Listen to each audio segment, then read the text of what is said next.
женское, мужское, правильно, неправильно. За круглым столом сегодня те, кто, вопреки стереотипам, доказывает, женское предпринимательство может быть крупным, успешным и долгосрочным. В зале и начинающие предприниматели, и бизнесвумен с опытом больше 20 лет. Проекты очень разные, интерес очень высокий к женской теме в бизнесе сегодня не только в Российской Федерации, но и в мировом пространстве. И, конечно, очень важно, что наши дорогие женщины с огромным удовольствием и интересом представляют свои проекты, готовы делиться, готовы созидать. Елена Белинченко в бизнесе больше 25 лет. У нее текстильная компания в Москве и фабрика в Рязанской области, которая выпускает игольное кружево. Кроме них в мире такую технику в промышленных масштабах больше никто не использует. Работа только над одним изделием может занимать до 2 лет. В таком бизнесе так долго может продержаться только женщина, считает Елена.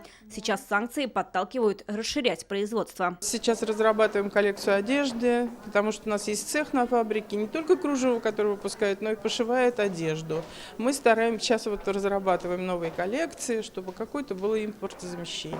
Мадина Сабиржан из Казани. У нее бизнес с национальным колоритом. Бренд «Казанский куштяныш». 10 лет в сфере общепита. Об истории и культуре Татарстана через съедобные сувениры. Признается, прибыльнее открыть европейскую кухню, но хотелось продвигать национальную культуру. Мы, женщины, не всегда живем только материальными какими-то основами. И поэтому вот это женское, наверное, желание именно нести культуру, нести какую-то информацию, красиво это все стильно упаковать, наверное, вот только женщина могла родить в итоге такой проект. По данным Минэкономразвития, 58% женского бизнеса в сфере услуг, 28% в торговле и всего 14% это производство.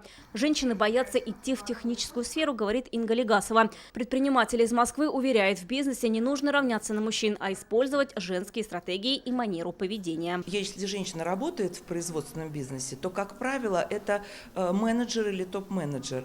Редко это бывает создательница такого предприятия. Женщине нужно не бояться заходить в технические, в инженерные профессии, потому что мы должны заходить в сферу производства, и для этого мы должны получать инженерное образование техническое. Вот это перспектива, за этим будущее. Там, где зачастую мужчина ломается, женщина гнется и как вода находит абсолютно новые стратегии.